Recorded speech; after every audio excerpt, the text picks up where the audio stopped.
Wonder Woman. Wednesday. You guys, I'm so psyched to be back with another episode of Wonder Woman Wednesdays. I'm your host, Stan the Man, and every month I take a look at an episode of the classic Linda Carter TV series with the help of a guest Wonder Woman cosplayer.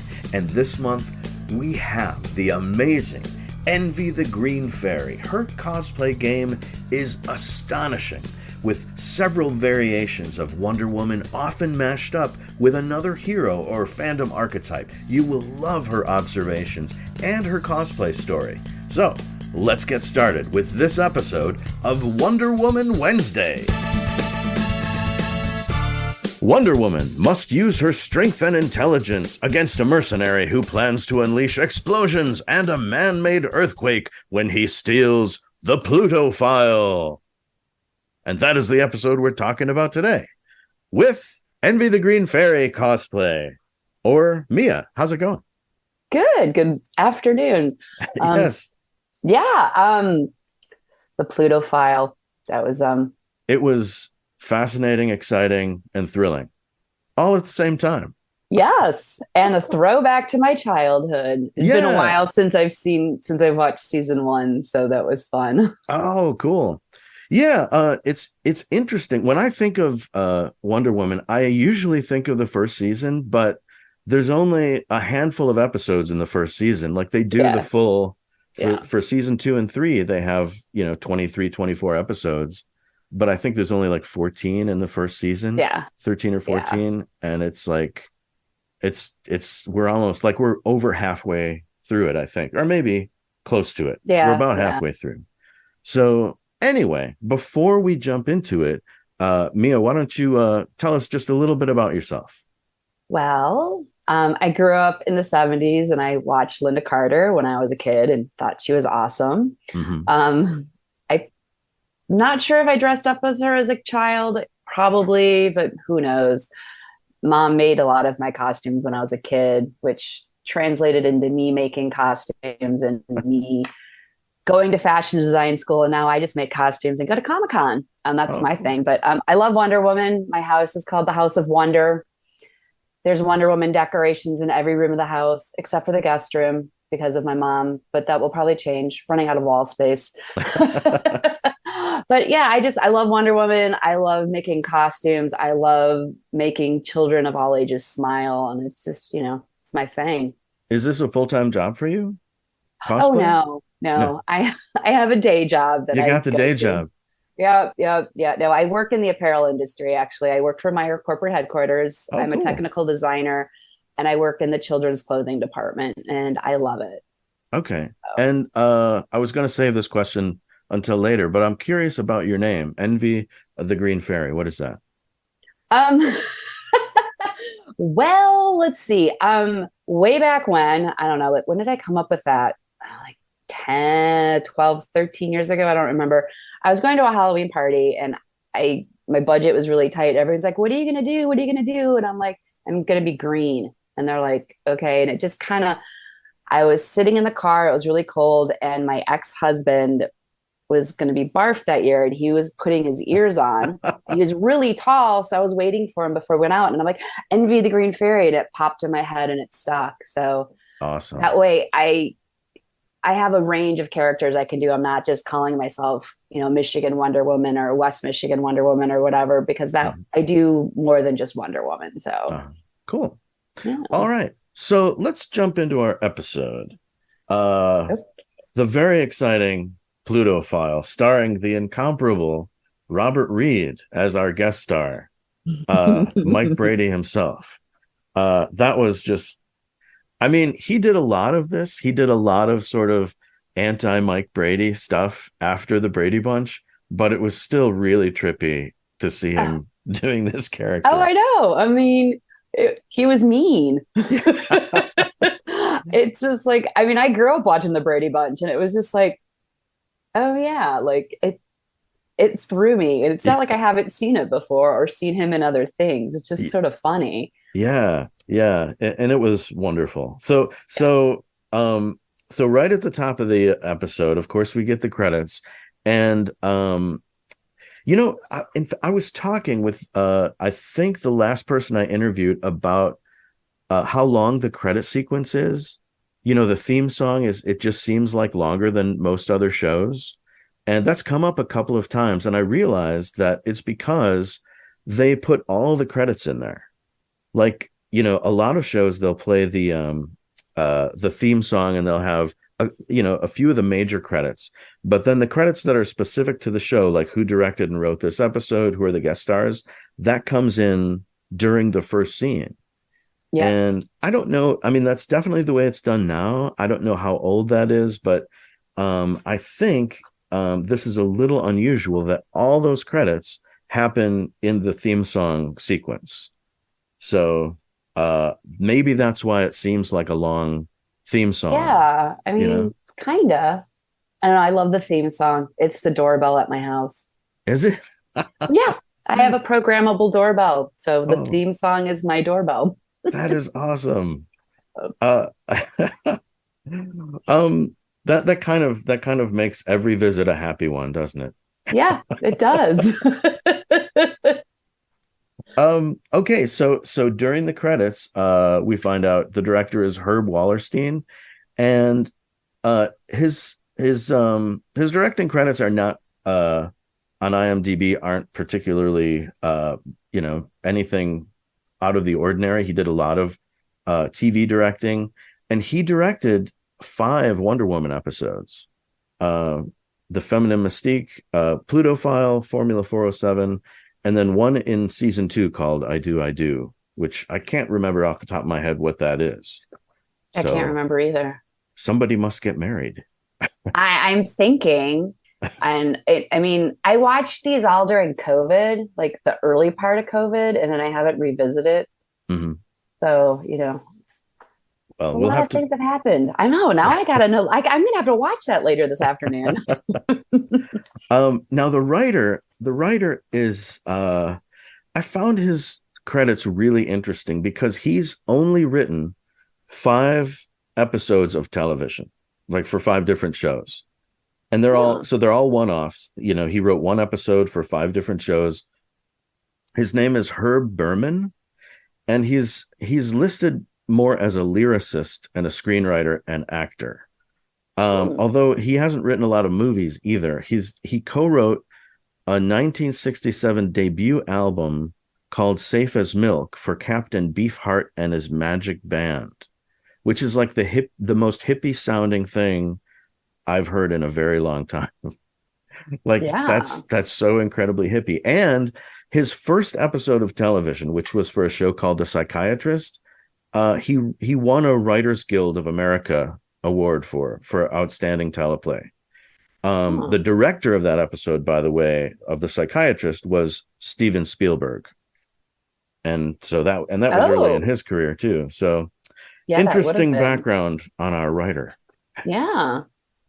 And I thought it was a well-written episode. I didn't Yeah.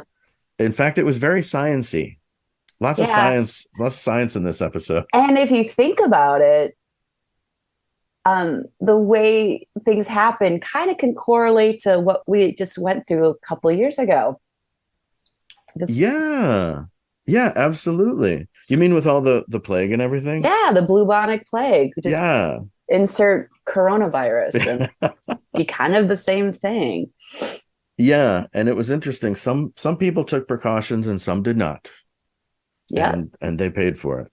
Yep. So so um so that those were the credits. And of course, you see that Robert Reed is going to be the Falcon right away. And we all know he's Mike Brady from the Brady Bunch, but he was in a couple of really cool miniseries like Rich Man, Poor Man, and Roots, and TV movies that are memorable like Nightmare in Banham County and Boy in the Plastic Bubble and Oh, Death, yeah. yeah, with John Travolta.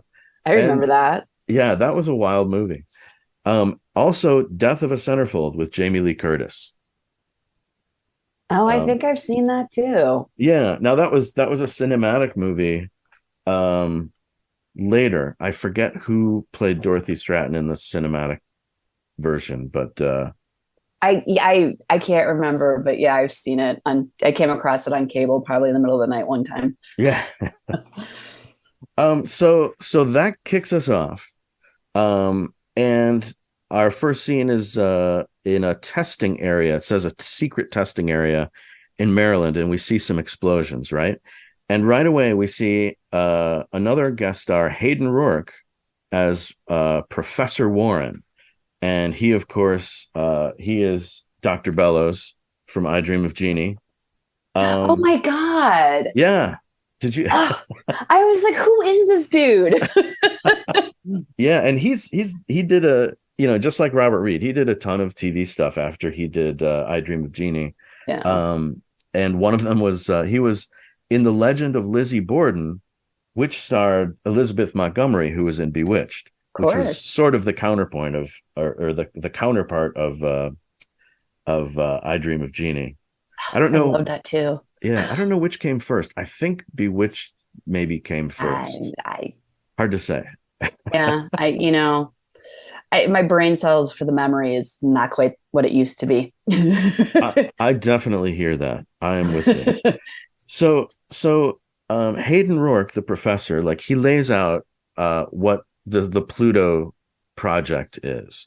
And that's basically he's a seismologist, and obviously he dabbles in other science, as we find out later in the episode, but he's basically a seismologist, and he has figured out how to move tectonic plates with small explosions, even in an area that doesn't normally have tectonic activity. And what he's doing with his pal, I forget the other scientist's name, Charles Benson. Yes. Um, so they're doing these small explosions, and Steve Trevor and the general are like, "Oh, cool explosions," and then he explains the technology, and then he's like, "See, look," and then they do more explosions, and they're not really, and he's saying the tectonic plates are moving. You can't really detect it, but trust me, they're moving. See, watch, and then there's more explosions, and just keeps blowing stuff up because I think he likes it. And so then he says that his end goal is not to learn how to cause earthquakes, but how to stop them, right? Right. And then he does a list of like earthquakes that he, through his seismic studies, he's predicting these earthquakes, right? And the Right. trick is that it takes place in 1942, so for him these are future earthquakes, but in 76 we know that they happened already, right? So he says Chile in 46, Panama in 58, California 1971, Alaska 1972, and China 1976, right? He lists all these Hmm. earthquakes that the producers of Wonder Woman know about, but Right. in 42 they didn't know about them. But they added one to the list, right? Hawaii in 1981. And Yeah. they were just guessing. Yeah. And they didn't think anybody was going to wait around to find out if they were right. But what's interesting is that there was an earthquake in 83 in Hawaii. And Oh. the one before that was in 75, and but the next one after it was in 2006. So 81 was actually a pretty good guess. Yeah, So that's funny. I was gonna Google that and I forgot. I got distracted. so yeah, I had to Google it because I was like, did they guess right? And Yeah. I didn't realize this episode was broadcast in December 25 of 76. So they would have had time to know about this China 1976 earthquake. It happened in Tangsan in July of that year. Oh, So it would have yeah. been pretty recent for the writers. So anyway, Wow. so obviously Dr. Bellows knows a lot about earthquakes, right? So anyway, he says his goal is to prevent them, right? So he's hoping to prevent all these future earthquakes. Right. Um, that's the end game. But obviously, as we find out in the episode, and one of the first things that Steve says after in the next scene, or in two scenes later, he tells Diana, this could be a wonderful weapon in the war. Like he immediately thinks, let's cause some earthquakes with this technology. So Steve he's a soldier first, right? Yeah. So And she is not. she is not. No, Wonder Woman does not approve. She's like, if this were developed sometime other than wartime, it would be a great preventative. That's what she says. Yes. But in the meantime, at LaGuardia, we see Robert Reed come off the plane with his sweetheart, his lady, his current lady, Camilla, and the customs agent is like, I've got a little note to detain you, and he makes a fuss about it. He's like, Of course. Well, I'm a very important person, and you should not detain me.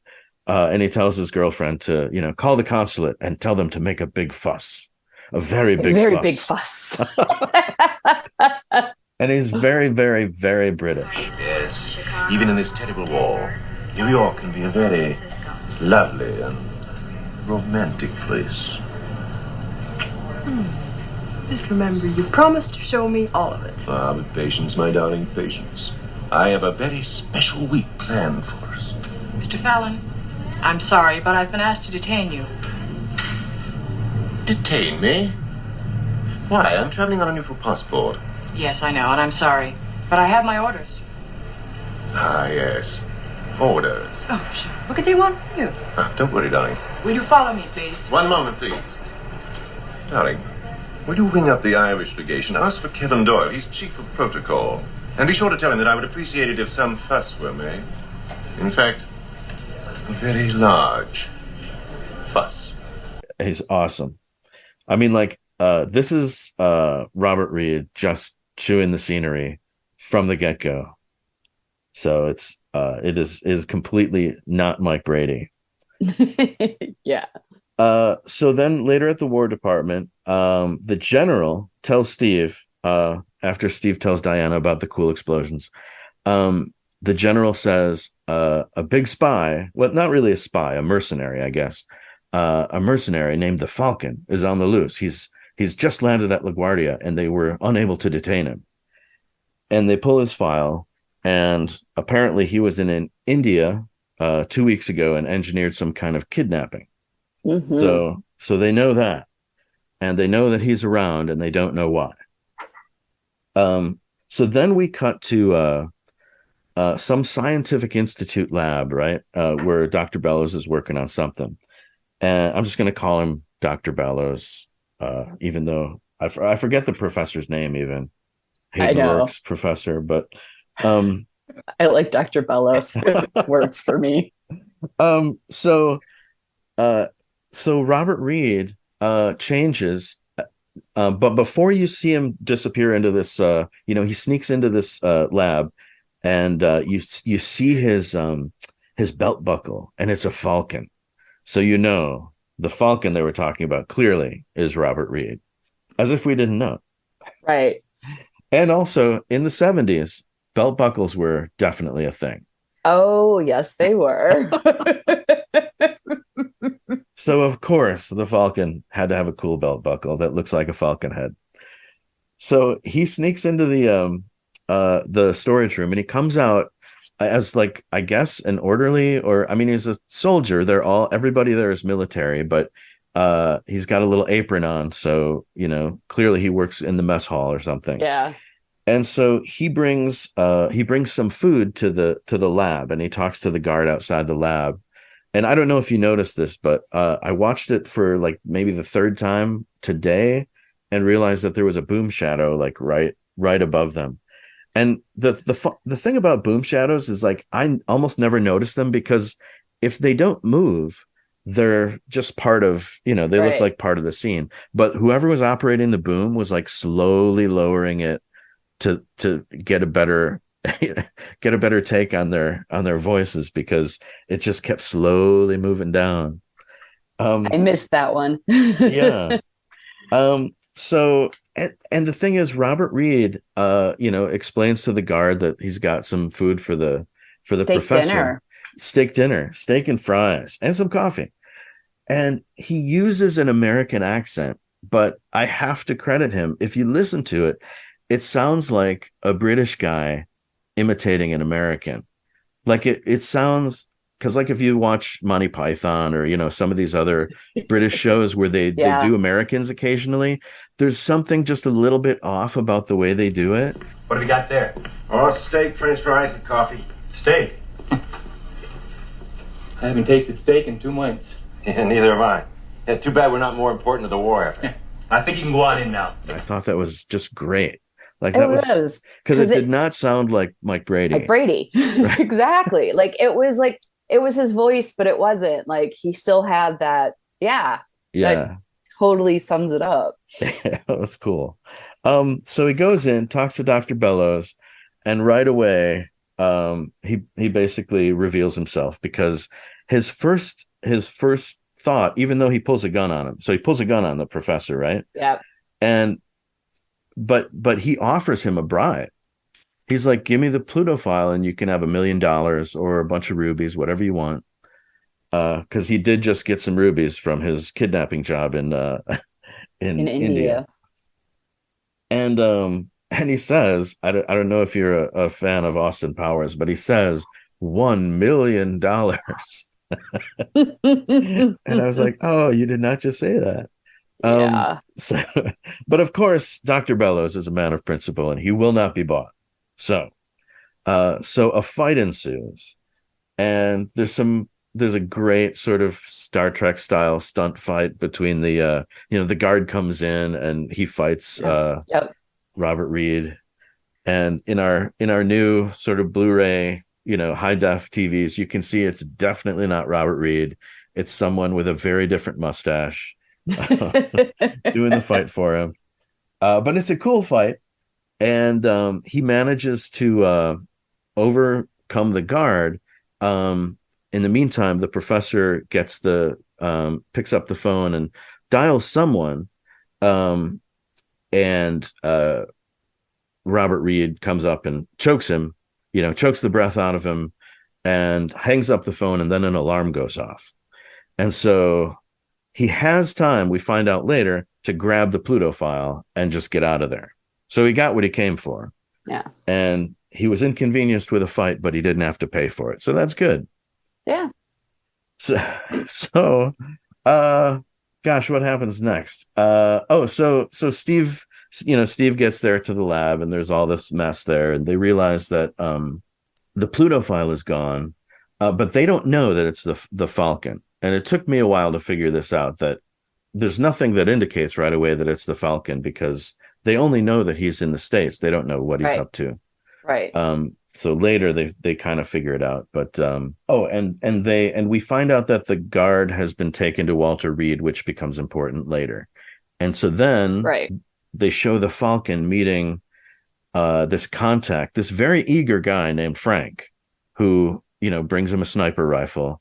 Mm-hmm. And Robert Reed as the Falcon does some dazzling. Exactly. Like he definitely not a stormtrooper. He is not a stormtrooper. He hit every eggplant and every cantaloupe on that bridge. Yes. They laid that out very neatly. He's like, you're my new contact. Bring me a sniper rifle and 3 cantaloupes and 3 eggplants because I'm going to show you some shit. And then he shoots him up from 50 or 60 feet. It was pretty impressive. Yeah.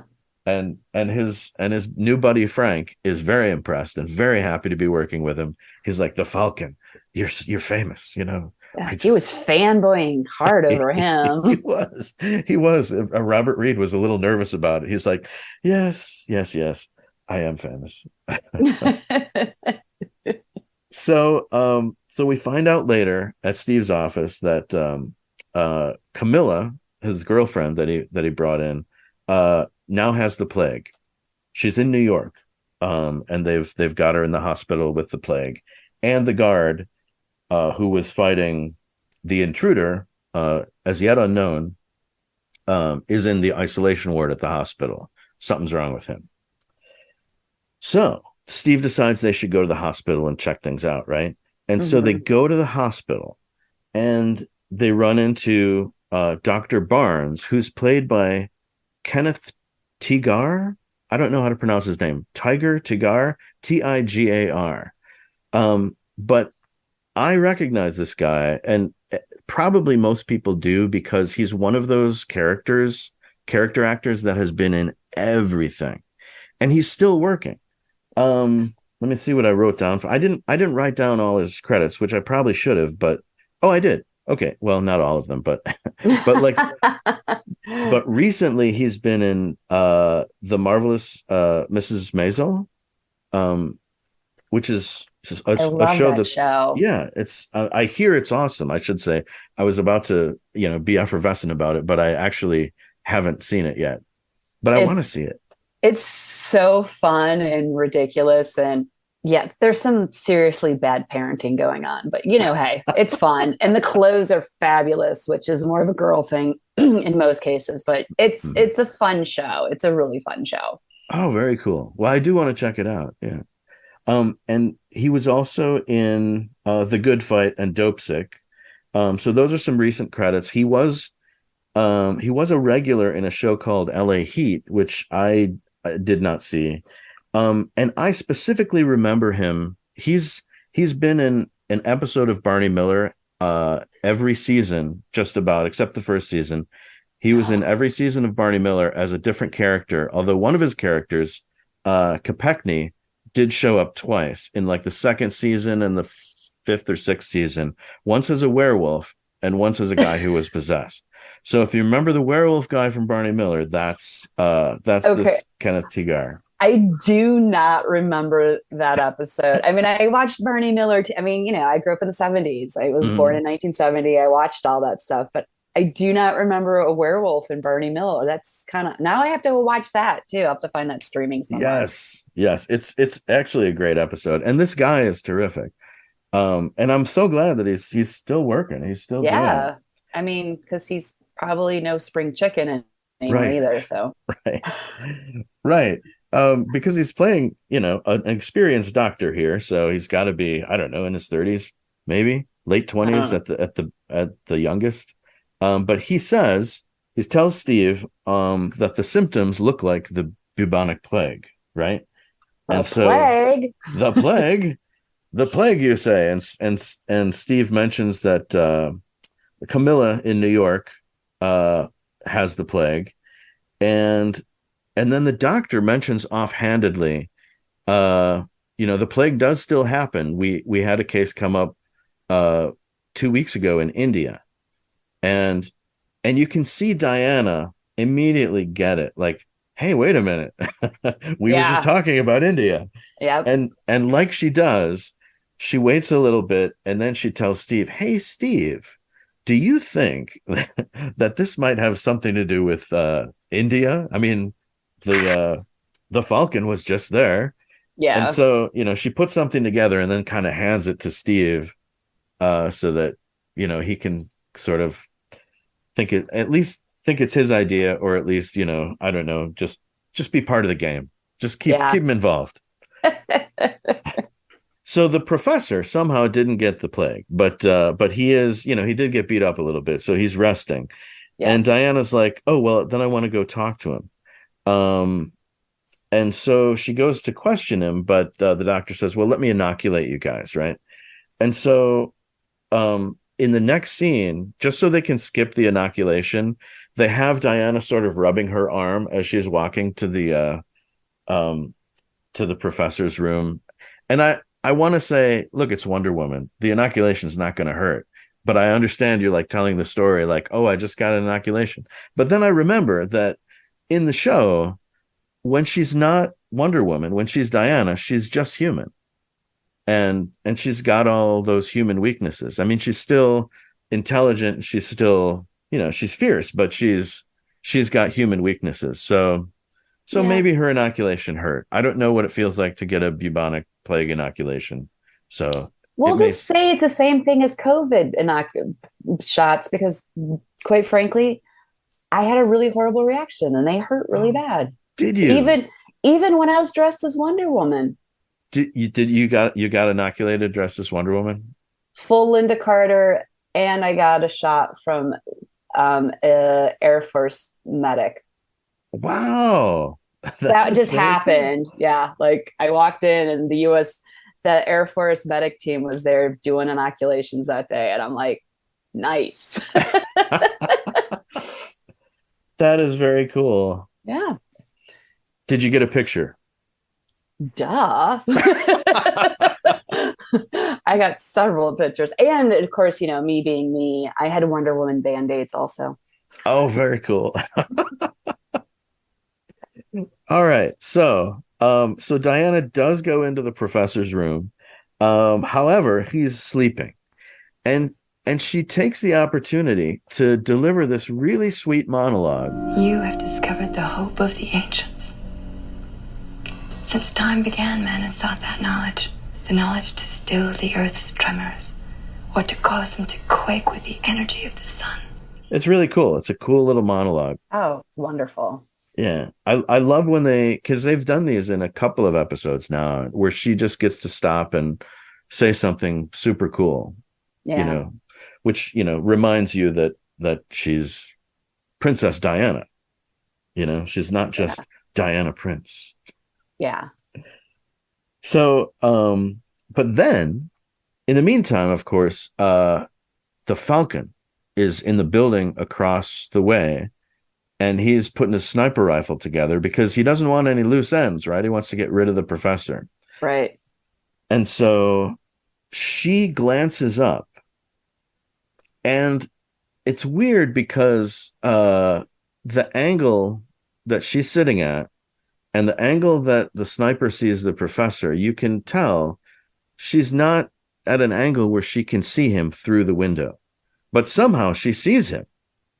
And I was just talking to Mike Pingle, who wrote this Q guide to Wonder Woman. And he says this in the book. He says she's just looking through the wall. She must have the power to look through walls. And it never comes up again. And they didn't make a big deal out of it in the episode. So I don't know if they were saying that she was looking through the wall. But but they didn't really show the angle where she could see clearly through the window either. See, I was thinking it was just insane hearing. Like she could hear someone hear the gun click, like it getting put together. That was more my thought.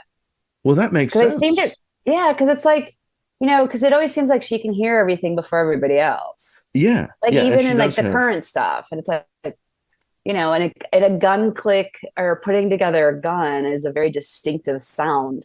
And it would stand out to her because she's not so used to guns, having grown up in Themyscira. The metal clanking sounds would be a foreign sound that would pique her hearing, like what's going on, And that's it. And then twirl. and then she does the twirl, and she's like, boom, she's ready. And sure enough, she blocks the shot as soon as she's turned into Wonder Woman. Yeah. Yeah. That was awesome. So that explains that. And then there's a great little stunt sequence where the Falcon rappels down his wherever he was up on top of a building, and Wonder Woman jumps through the window and out the window into the courtyard. And that I thought was a great stunt. I had to play it twice. Yeah. Because like she didn't bother opening that window. She just jumped right through it. Well, I mean, there was already a hole in the window from the bullet. So well, that's a good point. So somebody's going to have to replace it anyway. So exactly. So she just, jumps through. And if you look really closely, you can see the stunt double has flat shoes on, and then it pans back to her and she's got her little heels on. Oh, I did not notice that. I've noticed that in a few episodes. Yeah. So yeah, I mean, you have an eye for that stuff, right? And so I was going to ask you, just as a general question, what do you think of this season 1 costume? I like season 2 much better. Yeah. Because the very first Wonder Woman costume I actually ever made was the Linda Carter one. And I did a season 2 version. The differences between season 2 and season 3 are very, very minute. And it's mostly just the bracers. The tiara, I think, was slightly different. But the season 1 is like so granny panty, and it's just so big. And I also, because I did a lot of research, because that's what crazy cosplayers do. Yeah. she started working out and running between season 1 and season 2 just to be more fit for the show. And the way they did the season 2, where they cut the legs up a little bit more, it was actually easier for her to move around it and Oh, okay. stuff. And I mean, yeah, you're still running in a strapless top, which isn't the easiest thing, because trust me, I've tried it.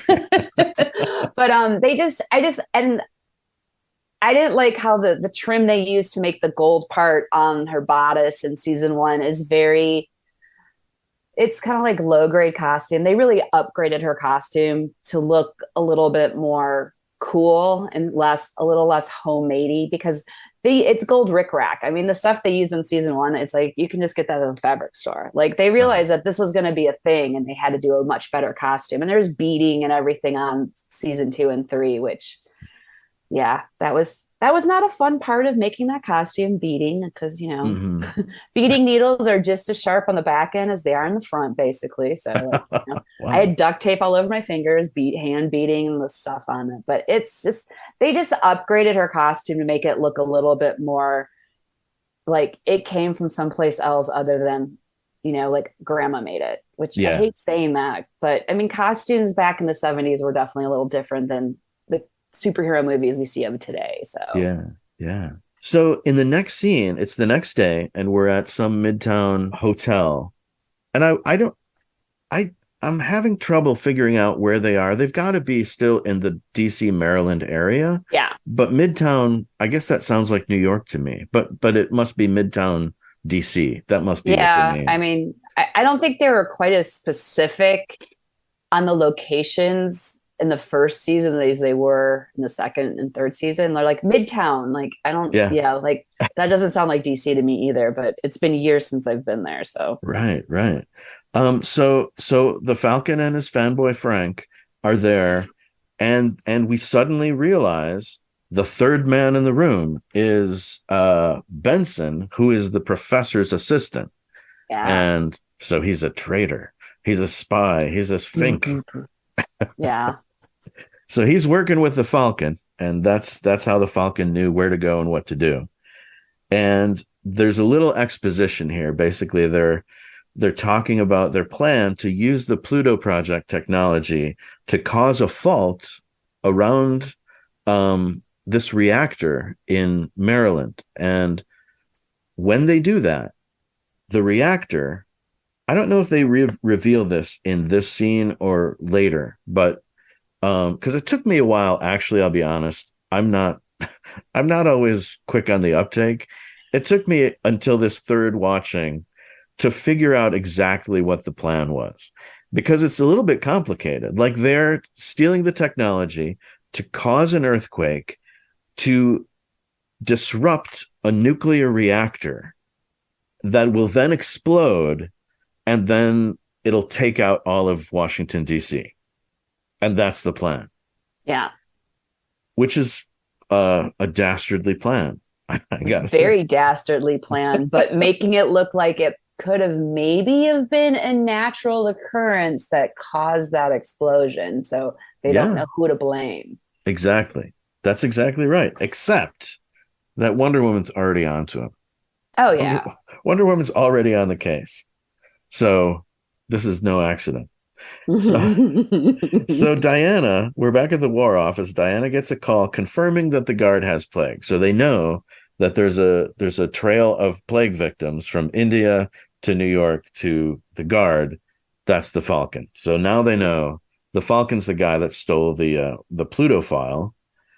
And so they're going to go talk to the professor to get a description. And then out of nowhere, and this is another instance of Diana sort of feeding some information to Steve, but somehow Diana figures out there's got to be a person on the inside. Maybe we should recheck Benson's alibi. Like, she picks Benson out almost out of nowhere, but she's Diana. Well, yes. She, She has so good she's intuition. yeah, exactly. I mean, she doesn't need that lasso all the time. She can tell when No. people are lying. Yes. So they're like, yeah, let's talk to the professor. And so Back at the lab, the professor, who, by the way, has fully recovered. He looks great. He's just sitting there on his arm, like, "Oh yeah, let me tell you about this guy." He seems in good spirits, actually.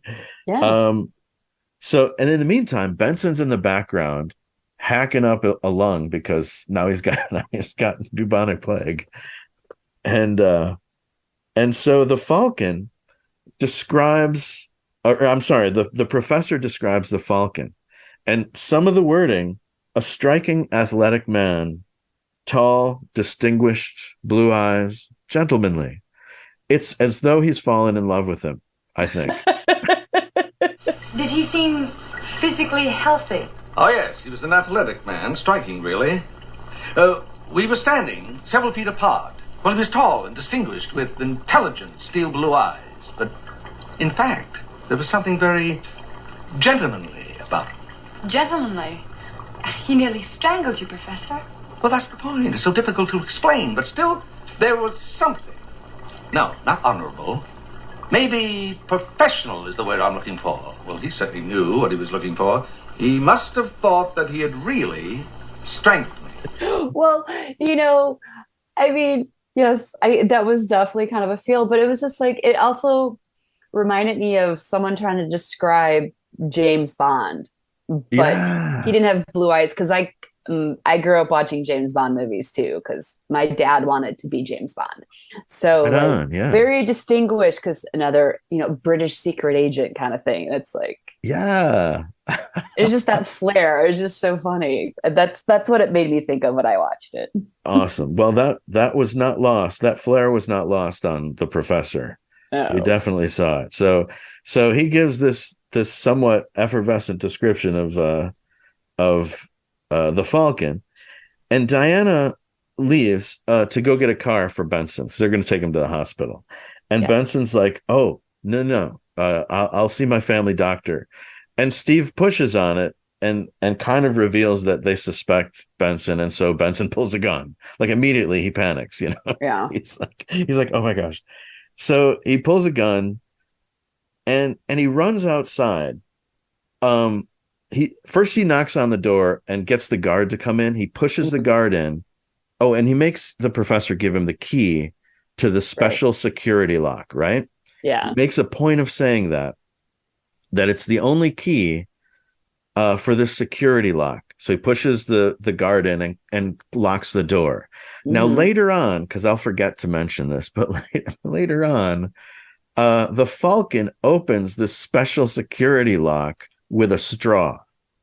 Like he picks it open later on in like the last scene when he comes back. Yeah. Spoiler alert, he's coming back. And he uses like a coffee straw That's what that was? That's what it looked like to me. It was like a black, and you could see the hollow end on it. So it was like a straw. And he just stuck it in this lock and fiddled with it, and he opened it. So either we need to talk to the prop department, or the Falcon is just a brilliant lock picker. Probably the second. I'm going to go with a little bit of both. Okay. Every lock I've seen picked more recently, you got to have two things, one to hold it up and one to tweak. Yeah. Yeah, it's a two-handed job, but not for the Falcon. Apparently not. Or not when you're dealing with this special security lock that was made by a couple of goofballs in a lab. I don't know. So Diana's outside and she sees Benson running for it. She pulls up the car and there goes Benson with a gun, and she's like, "Oh, something's up." So she spins into Wonder Woman and lassos him. And before he can, she's like, "Okay, now you have to tell the truth." And he's like, "Okay." And then he passes out. So he doesn't really tell her anything. He confirms that he's working with the Falcon, and that's it. Yeah. Then he passes out. So her lasso did her no good, unfortunately. He passes out, and they don't know where the Falcon is, and it's time for another commercial. So later, outside the lab, so after the commercial break, it's basically the same scene, except it's a few minutes later. The ambulance takes Benson away. And Wonder Woman and Steve say the Falcon must have the plague. As if it hasn't become obvious, Yeah. it seems apparent that the Falcon has the plague. He must be a carrier. So then we see the Falcon on the road with fanboy Frank, and they're having like a married person fight about not enough gas in the car. Right.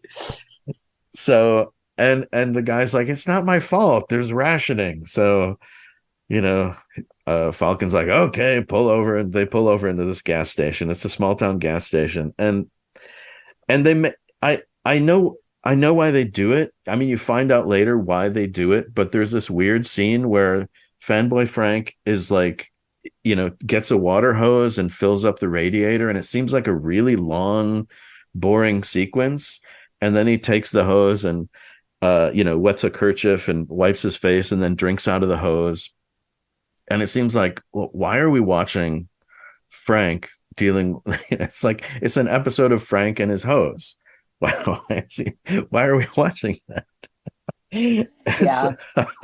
But there's a reason. And so yes, after they pull away, after they get their 2 gallons of ration gas, the kid that works there then drinks from the hose.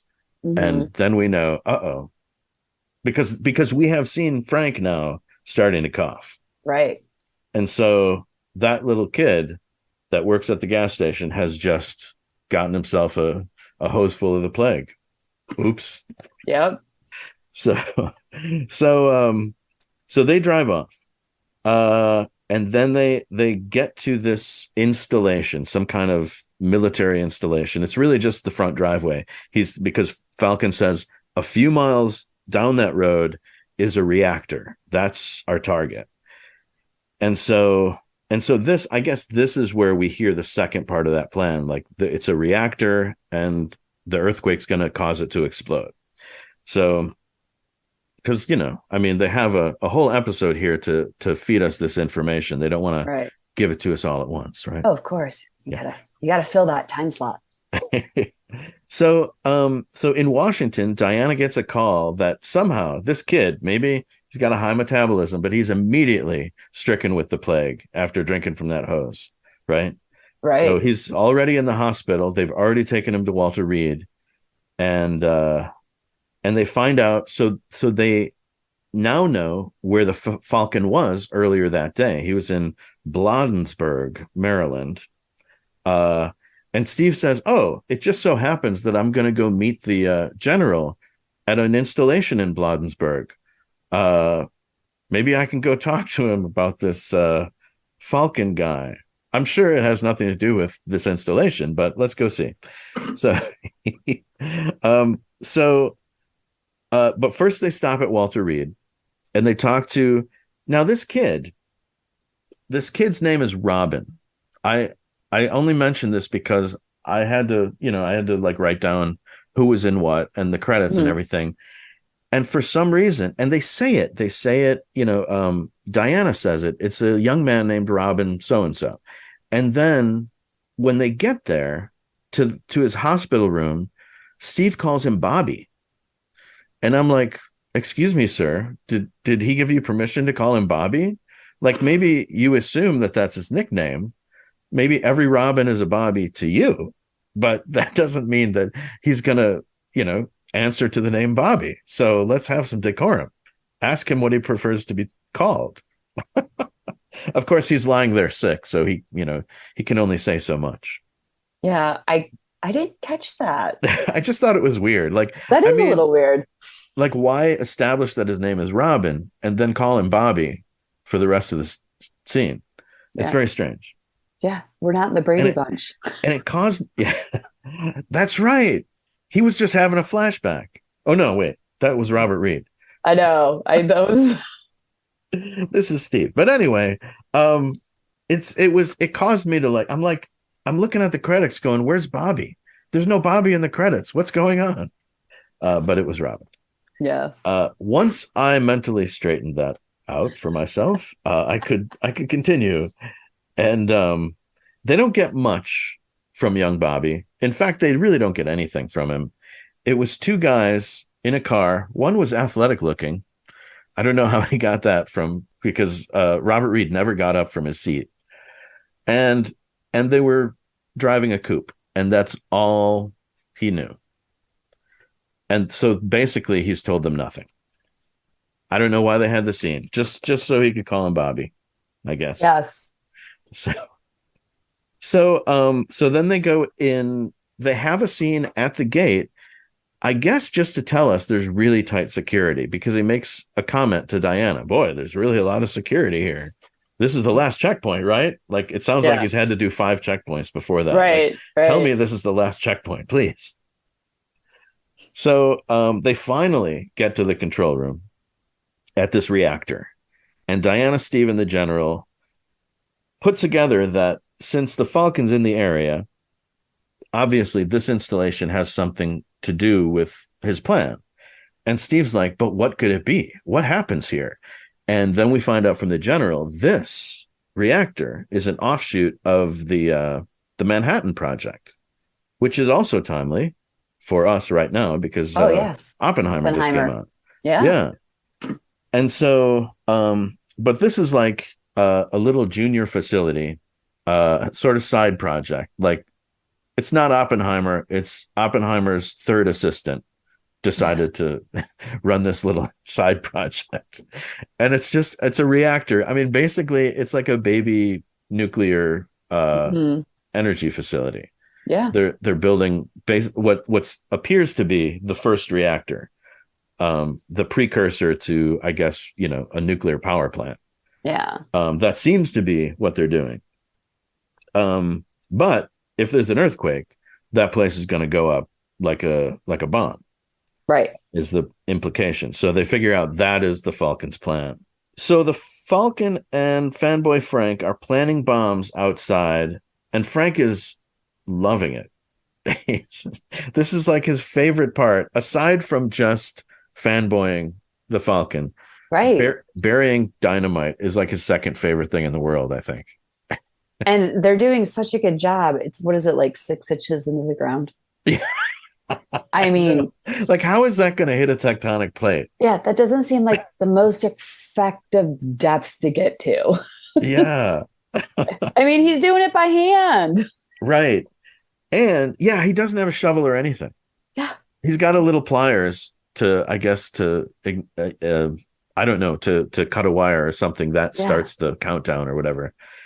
He kissed one of the last bomb. He kissed it. I know. It's like carrying it to really? bury it. It's like, I love these bombs. I love this dynamite. I just love it. So anyway, so from here on in, it's not really separate scenes anymore. Like, everything is sort of happening at the same time. It sort of flashes from outside to the nuclear reactor and then eventually back to the professor's lab. So the doctor describes just how destructive the nuclear reactor is going to be if it blows up. And it's weird because it seems to freak Diana out. And I don't know if she is truly freaked out about, I mean, probably because she's freaked out about like the destructive power of the war, stuff like that bothers her. Or maybe she had a burst of intuition, but she seems genuinely like, I got to get out of here. Like, I've got to go outside. Yeah. And Steve's like, don't be scared, Diana. And she's like, no, it's just a reaction to the vaccine or whatever. But she seems like kind of freaked out. Yeah, like something's not right. Yeah. So she goes outside, turns into Wonder Woman, and starts looking around. And the bombs, the little dynamite bombs start going off. And she flinches like she absolutely did not expect that. And she forgets that she's like a goddess because she just like completely flinches like, oh my God, it's a bomb. Yeah. But it does go off like right behind her. So, but anyway, so these little bombs start going off and there's like 3 in succession, right? And I have to assume there are more, because if they're suggesting that the Pluto technology means that you can set off 3 badly buried bombs on a road about 12 feet apart from each other, and that's going to start an earthquake, I question that. I do not accept that part of the story. I know. I mean, come on. We saw Armageddon. They had to drill all halfway through the meteorite to put the bomb in there to blow that one in half on its fault line. Exactly. And they needed a drill team who knew what they were doing. Exactly. Not digging by hand. So there had to be other explosions, but Yes. we'll just take that. We'll take that assumption. There were other explosions. They all go off, and so they start the earthquakes, right? And they're like this. Oh yeah, they do. So yeah, they do the Star Trek shaky thing. Like for every shake time the camera, shake the camera. They shake the camera, and people are on set like shaking things, like different. So like later on in the office, you can see this coat rack just like teetering, and file drawers are opening. But basically, they're just shaking the camera, and Steve grabs a wall, and so the earthquakes start to happen, and the idea is that they're going to keep escalating. Like it's not just going to be suddenly there's an earthquake. Mhm. There's going to be like these fault lines are going to start shifting, and so it's going to get worse and worse over a period of 8 hours. And we hear that from the Falcon, who's in the car with fanboy Frank, and he's like, and Frank's so excited. He's like, "We did it! This is awesome! Let's go have a beer." And the Falcon's like, "No. We've got 8 hours. It could still be stopped by one person who knows how to stop it. The professor. I left him alive, and that was a mistake." I'm paraphrasing, of course, and I'm not using his awesome British accent. The tremor should progress with increasing force over the next 8 hours. There isn't anything anyone can do about it. But in point of fact, Frank, you're wrong. There is one person who might be able to stop it. America's foremost seismologist, Professor Warren. He discovered how to induce an earthquake. He may figure out how to stop one. What are you going to do? What I intended to do originally before Wonder Woman interfered. Eliminate Professor Warren. So he decides to go back and take care of the professor.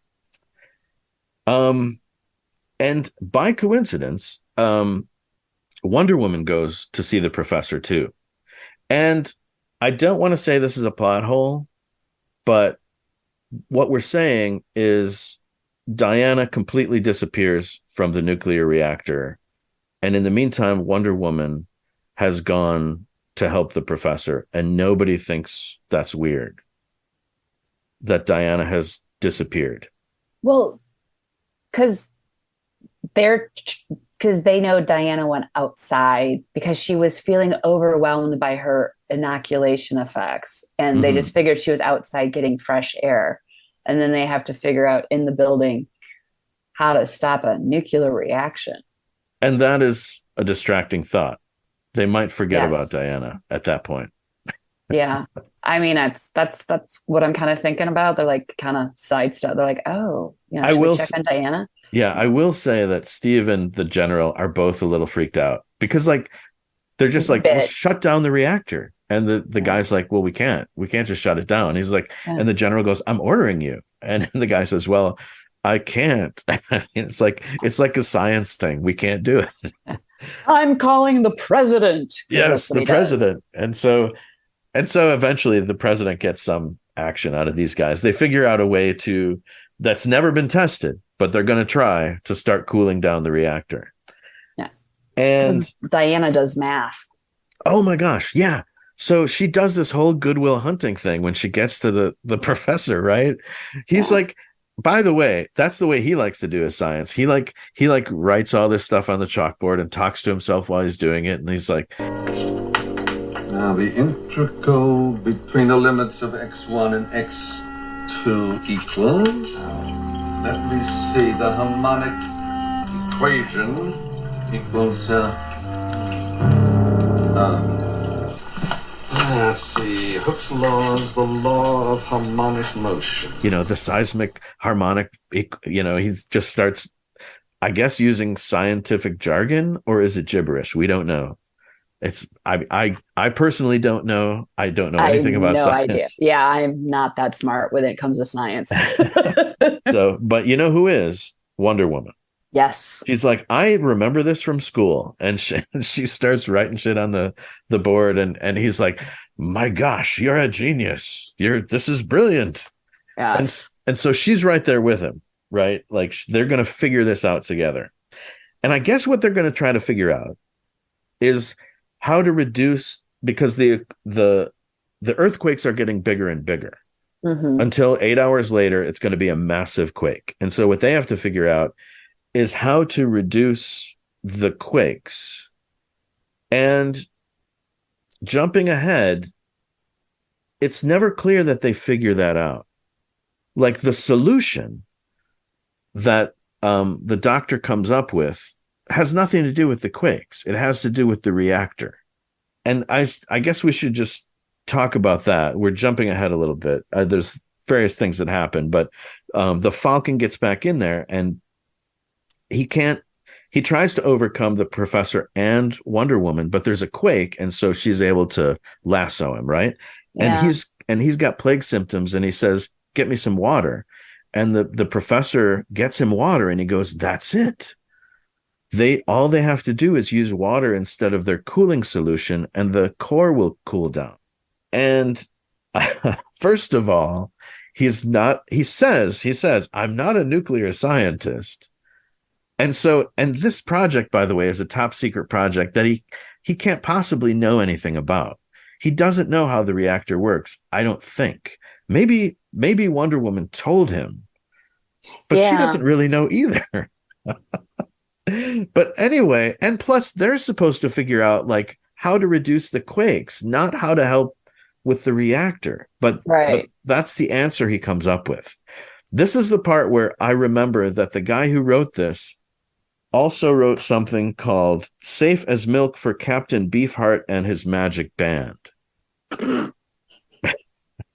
And I do not want to disparage Herb Berman, but I question this turn of events because right before the Falcon comes in, Diana does some more Goodwill Hunting, right? And she goes, take this chunk of chalk right here and this chunk of chalk writing and substitute them in the equation for A and K. And the professor goes, that's it. And so it is true that at that moment, they've figured out what must be the answer to reducing the earthquakes. But it's just in the form of an equation on a chalkboard. Like they have to go do something to make it happen, right? Right. But they never do. He says they're going to cool down the reactor and the quakes are going to peak at 4.8 and then they'll diminish. Right. Because they'll start diminishing, but they were more concerned about the reactor turning into a bomb. Yeah. That was a little plot hole loop. I feel like I've been left behind by Herb Berman at this moment.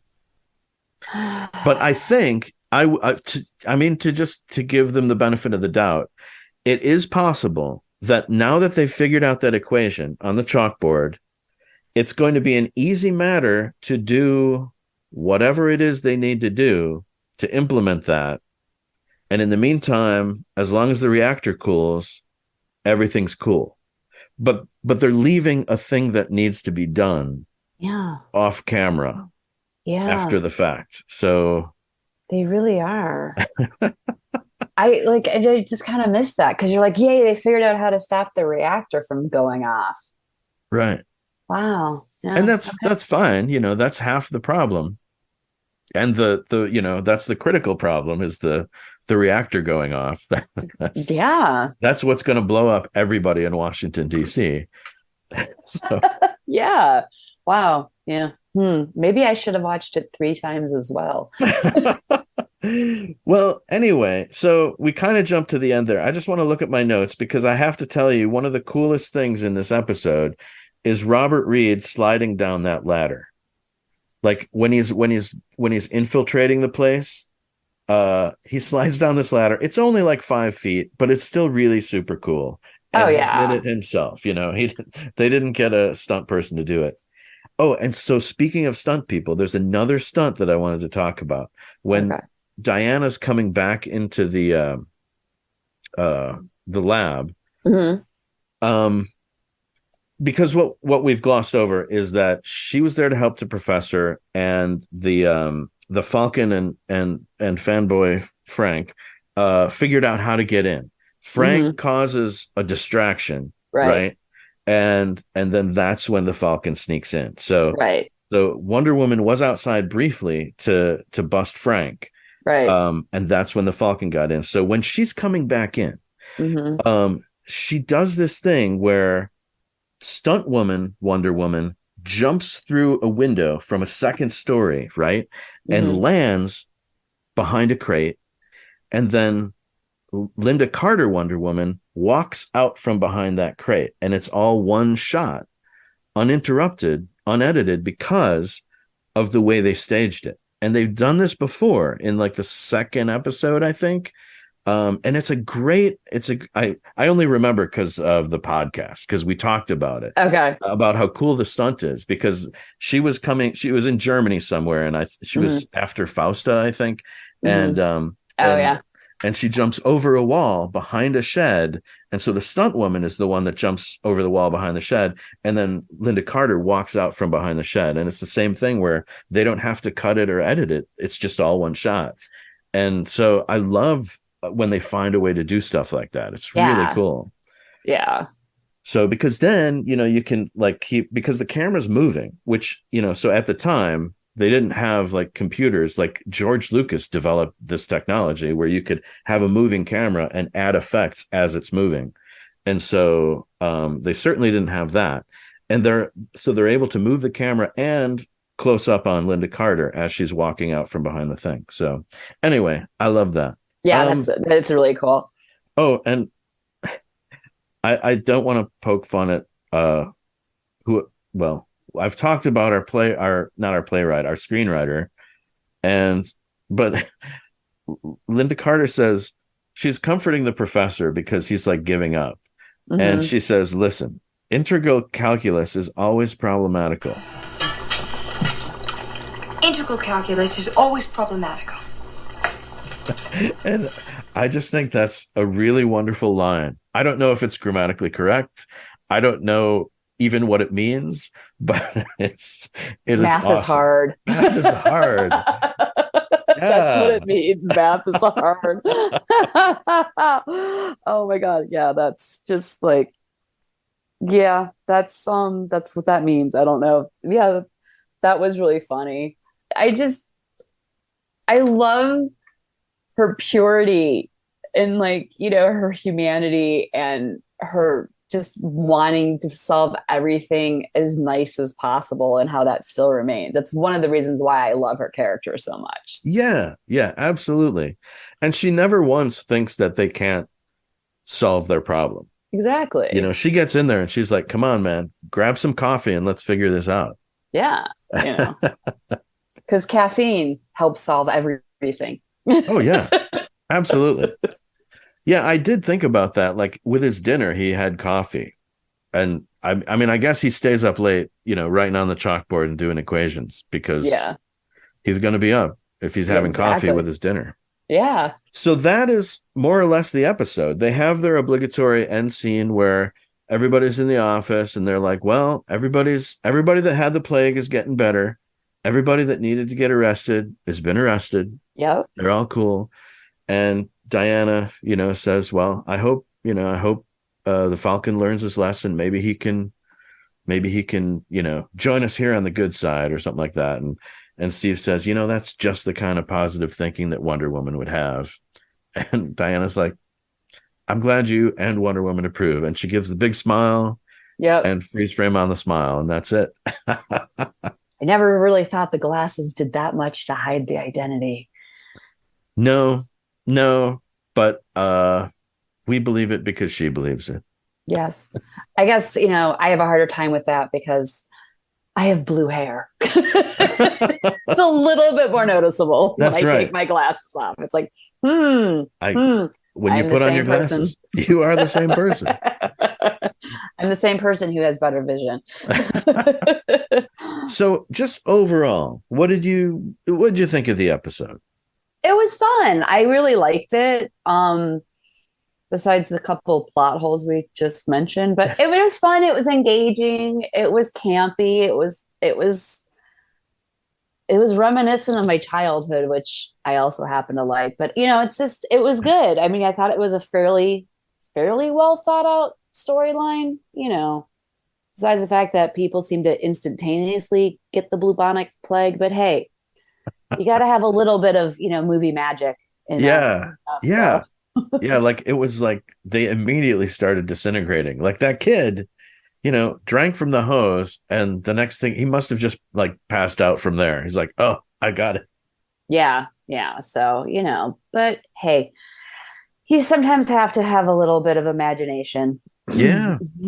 Yeah, I mean, the thing is also, I mean, it wasn't clear how much time had passed during certain sections.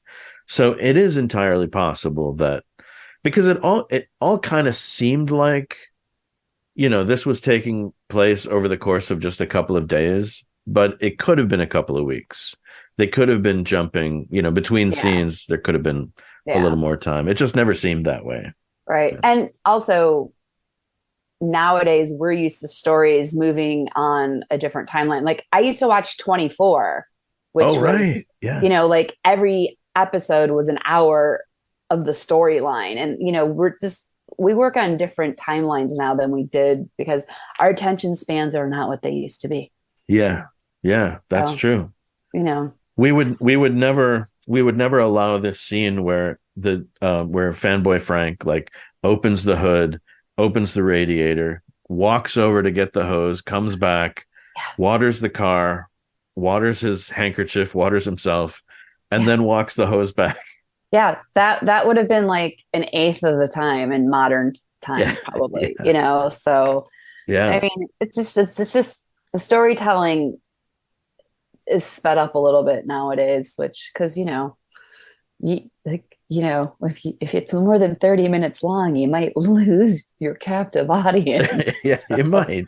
Yeah. So yeah, and I thought Linda Carter was great in this episode. I mean, it's interesting. She talked in. So do you have the Blu-ray set? No, I have the DVDs. Okay. No, I had to think about that. So in the Blu-ray set for the pilot episode, she does a commentary with Douglas Kramer, the producer. Oh, Okay, yeah. well, I got to buy that now. Yeah, it's fantastic. She did it back in 2008, I think. So, there are some things that she doesn't know about, like, a movie happened. I think they said something about up until the time that they're doing the commentary, nobody's ever done Wonder Woman.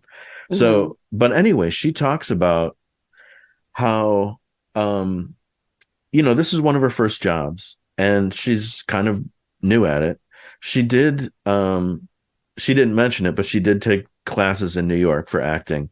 But she says in the commentary that at some point during the first season, she started getting bad coaching from somebody. Oh. And she wasn't happy with a couple of her performances because she was listening to this coaching from this unnamed person. And I don't know. I haven't seen that happen yet. Like, I thought her acting in this episode was as good as any other episode. Yeah. It was, and like you said, she's got this, real genuine quality, and it's always there. And her scenes with the professor, and it's interesting because Hayden Rourke, Dr. Bellows, he's got that same kind of vibe in this. Like, he's always so positive about everything, especially when he's talking about the Falcon. He's very, very tall, athletic, handsome. Like, even this guy that beat the crap out of him, he's just a nice guy, very professional. So, yeah. So, like, when they're working together in their Goodwill Hunting scene, it's just very nice because they're both so positive. So that was my favorite. I mean, I liked a lot of this episode, but that was my favorite part because you can see, I don't know anything about science. So I don't know if the stuff on the board was gibberish or if it was real science, because you can see all of it. Yeah. And I would be interested to ask, like, my brother's a bioscientist, and I should have asked him while he was here because he was just visiting me, to take a look at that and is that real or is it just a bunch of nonsense? Inquiring minds need to know. I think you got to send up a screenshot and be like, is any of this even remotely real? Yeah. And she does a whole equation practically. Yeah. But he says, give me, I even forget what he says, give me the square root of something. And Yeah. she's like, so she starts writing, cosine squared and all this stuff. And she's like saying it as she's writing it. Wonder Woman, give me the square root of potential energy. Oh, of course. I was very good in school. Let's try E equals 1/2 Ka squared sine squared omega Extraordinary. T. Absolutely extraordinary. Oh, thank you. So if it's not real, that's bold. Yeah. They're just putting that out there. We're just going to write gibberish on this and nobody's going to care. So, well, back then too, there weren't people who would sit there on their phone Googling it while they were watching it too, like not as many people had easy access to that information if it was right or wrong to just prove it. yeah. So let's talk about, you talked about your background a little bit, right? Like you didn't necessarily dress as Wonder Woman when you were growing up. Did you watch the show? I did. I watched the show. Now, when I started watching it a handful of years ago again, because I hadn't seen it in years, I got a hold of some of the DVDs.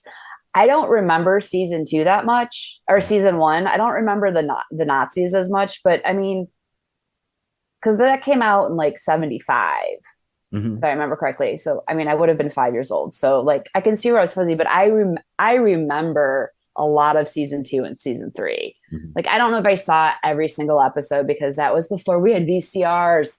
Right. I'm like, wait, we have to get home so I can watch this, But I really remember those episodes, and I remember Wonder Woman, and I remember the skateboard scene, and like all those fun ones, and I just thought she was so cool. I always really liked her, but I wasn't like super into superheroes. I wasn't super into princesses. I wasn't like, like I didn't want to be a princess or a superhero. I was kind of like wanted to be a kid and run around and climb trees and stuff. But right. And just drink out of the hose in the backyard. Hopefully there wasn't the bubonic plague. But like I always loved dressing up for Halloween and stuff. So I remember just making costumes and my mom making me and my brother costumes when I was a kid. But I do remember, like there was always somewhere in there was always a cape at some point because capes are really awesome.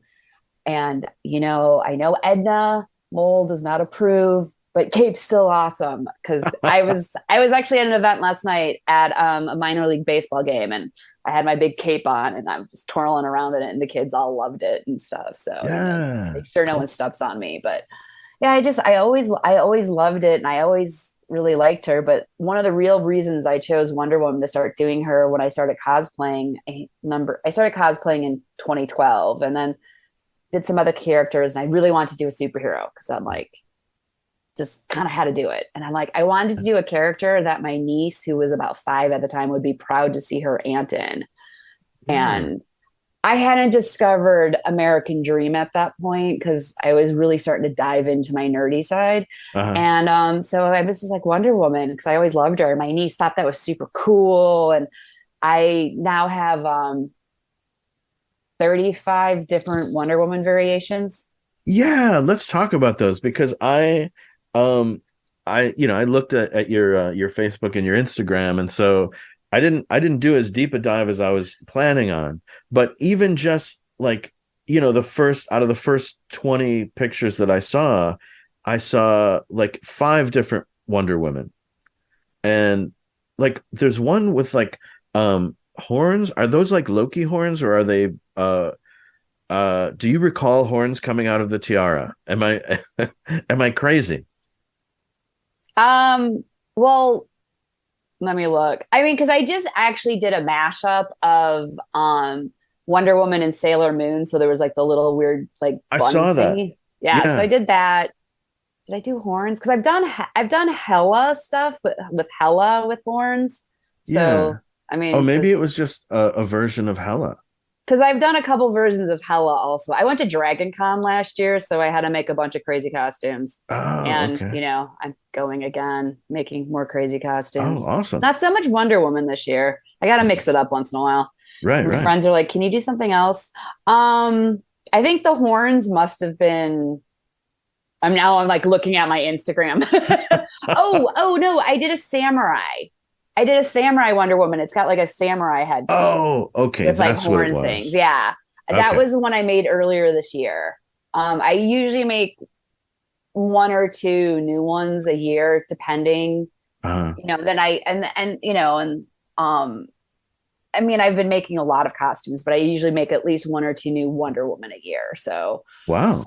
yeah, and like it was great because like my Sailor Wonder Moon, I made all of that with stuff I had in the house, except for the little hair buns, because Uh-huh. I didn't have any extra hair around, so I had to buy that stuff, and that was it. It was all scrap fabric laying around in my house. I'm like, Cool. yay! 'Cause I spend an awful lot of money on fabric. So, So, so what are some of your favorite variations besides the ones we've talked about? um, it's kind of like picking a favorite child, but one of the ones I really, really do love is a handful of years ago, I did a steampunk Wonder Woman off of variant cover art. And I worked really hard on making that pattern and really working on it. And it's just a really fun one. I don't wear it as much because it's a little bit more, I have a lot more cleavage in that. And when I do a lot of children's events, I try to keep that tone down, because, Right, right. little kids don't need to see that, and big kids don't need to necessarily see that either. But I love that costume, and it just there was so much fine detail work in that, and I really enjoyed it. But I mean, I love all of them on different levels. But it's funny because I have a very good friend of mine who rates costumes in two ways. There's a 10-foot costume and a 10-inch costume. So 10-foot looks great on camera, but not necessarily up close. Uh-huh. And so he's like, because I made the Golden Arbor from the 1984 movie. He's like, so I'm like, it's a 10-foot costume. He's like, oh, okay. Because my foam, I'm not that great at working with foam yet. I'm working on it slowly, Uh-huh. but because he knows my foam work is one of my downsides. I can sew anything. I've been sewing since I was 5 years old. And if anyone has bothered to do math in this, that's a really long time. It's over 40 years. So, I mean, I can sew just about anything. So, like, all my sewing details, I was so proud of myself in that steampunk one. But my foam work this still needs some work. So, because most of my costumes I would call a 10-inch costume. So that's how I just like, because if I'm sewing, you can look close at my stuff. If I'm not sewing, you just take a couple steps back. But it's so much fun. And I just love seeing kids smile. Kids of all ages smile because it's just fun. And because Wonder Woman is so recognizable by so many generations, it's always fun to go to an event and do that. And have a 5-year-old body slam you and hope you don't fall over. Because it's great because a 5-year-old has no idea that I am really short for Wonder Woman because I'm 5'4" with my shoes on. So it's like, it's great because, and then the adults make jokes with me. They're like, yeah, like you're little. I'm like, yes, I'm a short Wonder Woman. It's okay. No one needs to know. So are there any particular like memories that you have? Like you mentioned like a kid tackling you. Are there any things that happened that are memorable while you were cosplaying? I remember there's a few, but like I remember this one day I was doing an event. It was October, and October is usually a really busy month between Halloween and breast cancer events. Right. And I was just like, I am so tired. Why am I at this event? And this little girl, she was just past knee high on me. And she comes up and she just hugs me. She's like, Wonder Woman, I love you. And I'm like, yeah, this is why I'm here. And it's just like, and just to see people's faces light up, like I did, me and some of my friends, we did a meet and greet for the Barbie opening. And there was a girl, she was special needs. I'm not sure, I think she was hearing impaired and she was in a wheelchair and she was with, I'm assuming her sister and her mom and maybe a cousin, because there's a good sized little group of them. And she saw us, me and my girlfriends were all dressed up as different kinds of Barbies, and she went bananas. And And we're like, oh, would you like to get a picture? And she's like, you know, she was so excited. And just to see that much excitement on a kid's face for meeting someone dressed up as Barbie or a superhero, because I've seen that with superheroes too. It's just like, it's heartwarming to know that just some kids had a great moment in their life because they got to see me and some of my friends dressed up. And it's like, you know, it's like we all say, like, just because we're older doesn't mean we grew up. Right. Still little Right. kids, and just little kids just running up and hugging me. And like, you know, last night I was at, you know, a ball game, and there was an older woman. She's retired, and she was dressed in a full Supergirl costume. Mhm. And she came up to me later and she's like, thank you so much for all that you're doing. It's so great to see that you guys are out here interacting with everybody. And it just like, it meant so much to me. And I'm like in my head going, life goals, because she had to be in her mid 70s, I would say. I hope, you know, I don't want to age her, but I hope I'm still out there doing it when I'm her age, because she was in full costume at the ball game because it was superhero night. I was like, Awesome. yes. You know, like we make jokes that I'm going to be, you know, like cosplaying until I'm 100. I mean, like I make jokes with my friends that I'm going to the afterlife in a Wonder Woman costume. So, you know, they're like, which one? I go, it doesn't matter. I can just pick one that fits. You know? Yeah. But it's just like all these little moments of little kids or even adults, you know, that's like, oh, like I remember this one time I was doing an event at the hospital. We do this thing every month where we go out to the children's hospital and we wave flashlights at the kids in the hospital, and they wave them back. And I just remember this one time I was doing it. It must have been March. I'm thinking February, March. It was cold out. And the weather was kind of gross. So we were all meeting in the parking structure across the street, just to, you know, to like the last minute because it was cold. And a guy came in and saw me. He's like, "Wow, I wasn't expecting Wonder Woman to be here." And his wife had surgery at the children's hospital because they needed a surgical suite that had an MRI because she had a brain tumor. Oh, okay. And you know, he just needed someone to talk to that wasn't a doctor. He'd been there all day, and he's like, he just gave me a big hug and was like, told us his story. And then some of my other superhero friends came, and it was such a great moment to share with someone else that wasn't a small child who was going through something. And you know, we just gave him a big hug and wished him well and wished his wife well, because clearly he was going through a lot. Because, you know, this was 8 o'clock at night. He'd been there since like 6 a.m, and she was doing really well. She could talk, she knew who she was, and she could move her toes. So Awesome. like that was a big deal because, you know, brain tumor, you never know what's going to happen. And Right. that was probably 4 or 5 years ago. And that moment has still stuck with me. And I think about them, and I hope that she is recovering and that they're doing well. And it's just, I don't get as many of those great interactions with adults because I do so many kids events, but it's so nice to have that with grownups as well. And it's just like, it just means a lot that, you know, like I can just add a little brightness to someone's day if they're going through something. So yeah, cool. Yeah, That's awesome. Yeah. Talk to me about Linda Carter. Like you said that you've watched the show. I mean, was it the character, or was it Linda, or was it both?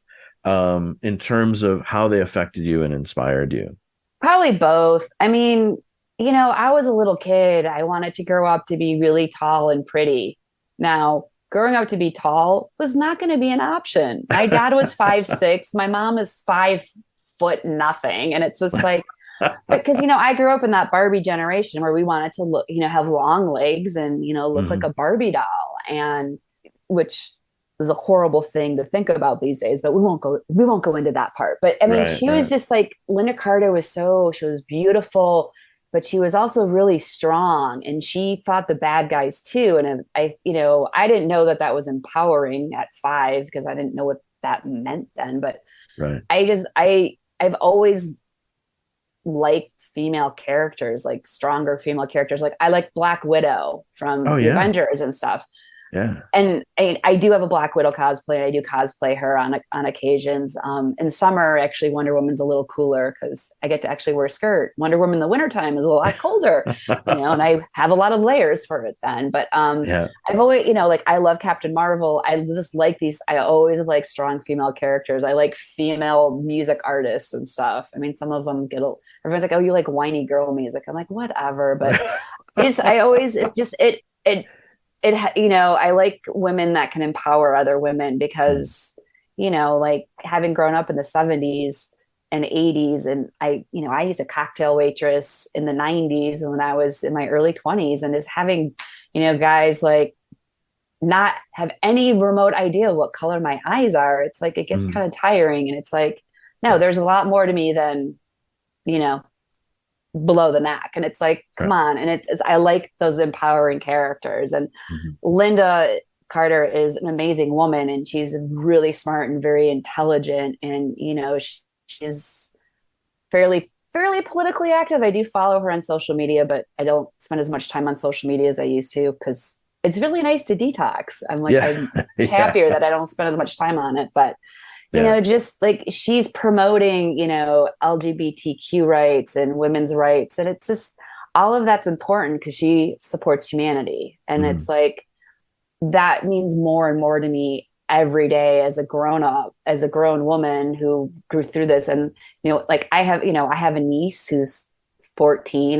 My friends have kids that are, teenagers and stuff. And I think it's really important to have good female role models for the young women in my life. So it's why I love it. And Gal Gadot is also truly amazing, and I have done her Wonder Woman costumes too. And she's another humanitarian. She's just a great human being, and she's also stunning and has legs up to her neck. And yes, I will never have legs up to my neck. It's okay. I've gotten over that point in my life. But one of my favorite movie quotes from the Wonder Woman movie is that Gal Gadot says is, "Only love will truly save the world." Yeah. And that is really true. We have to learn to love ourselves and one another because we have to set aside our differences, because when it comes all down to it, we're all people. Yeah. We just have differences of opinions and we look different. I mean, heck, I have, teal green hair, and it's like, what, you don't like me because my hair is blue? Who cares? It's not who I am. And it's just like, I just love how these characters just say, be who you are, and because you're awesome that way. Yeah. Well said. Thank you. Yeah. Little tangent, but that was great. So is there anything that we haven't talked about that you want to talk about? I have no idea. I mean, I personally, I love cosplaying, and I do a lot of it for charity and try to, collect, like a lot of times I'll do donations for other charitable causes and stuff. And I think I have a lot of friends that do that too. And I have been a part of a cosplay charity group in the past. And I feel it's really good to do community outreach and be able to give back. And I think, I do know people who are professional cosplayers, and that's what they do. That is their job. It's not my job. I have a job I get up and go to every day. Yeah. Well, Monday through Friday. Yeah. And I like it when people can use their talents to give back to the community as well. So I think that's a really important part for me, of why I do what I do. It's a way of expressing my creativity, because I got tired of making little black dresses, because it's like, how many black dresses do I need? I mean, I don't know how many costumes I need either, but I have more fun doing that. But I love the fact that I have found a way to be able to give back to the community. And that means a lot to me. Like, just even if it's just a local Halloween event for little kids, I can dress up as Wonder Woman, or I can wear the Bride of Frankenstein, which I do a lot in the fall. And, and it's so much fun just to be able to see that and to interact with people on a different level. Do I love going to Comic-Cons? Absolutely. Yeah. And, I am extremely fortunate. I am going to be a guest at a couple of conventions upcoming in the next few months. I was a guest at a handful in the summer. I've had a really busy time, but I still always try to do stuff for charity when I do that. Like, I worked at a convention a couple weeks ago, and me and my friends, we would sell prints for donations, and we collected it for a local dog rescue in that area.